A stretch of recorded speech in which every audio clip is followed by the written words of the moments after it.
अशा चर्चा समोर येतात, अशी माहिती येते की भाजपकडून. आता नक्की जागा किती मिळत आहे तशी तुमची माहिती आहे? तुमच्याकडे जास्त माहिती असेल आमच्यापेक्षा, पण तुम्ही लक्ष ठेवून असणार. राष्ट्रवादीला, अजित पवार गटाला 3 ते 4 जागा मिळतील केवळ असं सांगितलं जात आहे. शिंदेच्या गटाला 9 ते 10 जागा मिळतील असं सांगितलं जातं. आणि भाजप जरा दबावाचं राजकारण करून यांना बाजूला करते असं, किंवा दबाव टाकते त्यांच्यावर जागा कमी घेण्यासाठी.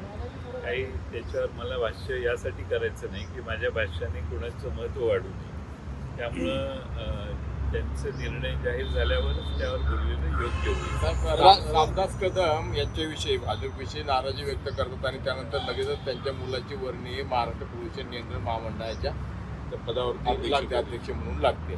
मला हेच कळत नाही की भारतीय जनता पक्षाची जर महाराष्ट्रात एवढी मोठी ताकद असेल तर कुणी काही विधान केलं की लगेच त्याला सांभाळण्याचं, त्याला गोंजारण्याची भारतीय जनता पक्षासारख्या आपल्या मोठ्या पक्षाला आणि सत्तेत असणाऱ्यांना एवढी काय आवश्यकता आहे. त्यामुळं मला हे कळत नाही की अशा, आणि त्याचं मेरिट बाकी ते तर वेगळेच मुद्दे आहेत. परंतु जर महाराष्ट्रात एवढी लोकप्रियता असेल तर अशा गोष्टी करण्याची आवश्यकता नाही, जे लोकांना रुजेल असं तरी किमान करावं. राज ठाकरे म्हटले की मला दुसऱ्यांची मुलं किंवा लेकरं सांभाळायची नाही, माझी सांभाळायचे. त्यांचा भाजपकडे इशारा आहे, त्यांनी शिंदे गट, अजित पवार गट यांना सांभाळतात, दुसऱ्यांची लेकरं सांभाळतात, कडेवर घेणार नाही असं म्हटलं. तुम्ही कसं पाहतात? तुम्हालाही असं वाटतंय भाजप दुसऱ्यांची मुलं सांभाळतात, कडेवर घेतात? मुलं म्हणण्याची अतिशयोक्ती मी करणार नाही. ते त्यांचे 2 राजकीय मित्र निर्माण केलेले आहेत. त्यांचा जन्म हा दुसरे 2 पक्ष फोडून करण्यात आलेला आहे. हीच महाराष्ट्राला खटकणारी बाब आहे. आणि त्यामुळं 2 पक्ष मोठे फोडले आणि त्यांना आपले मित्रपक्ष मानले, कारण तिसरा नवा मित्र मिळणं अवघड आहे. अशा परिस्थितीत भारतीय जनता पक्ष आहे आणि त्यांनी त्यांचे हे 2 मित्रपक्ष, हे 2 पक्ष फोडून 2 मित्र नवे कमवलेले आहेत. त्याचा फटका भारतीय जनता पक्षाला येणाऱ्या निवडणुकीत बसेल अशी मला खात्री आहे.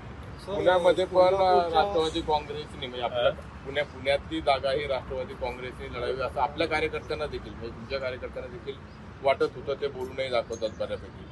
असं काही होण्याची शक्यता आहे का, जरी काँग्रेस दावा असला तरी? कारण काँग्रेसमध्ये उमेदवारी होणं ज्या पद्धतीने की निवडून येण्याची क्षमता असणारा उमेदवार असला पाहिजे, त्याला प्रायोरिटी असली पाहिजे.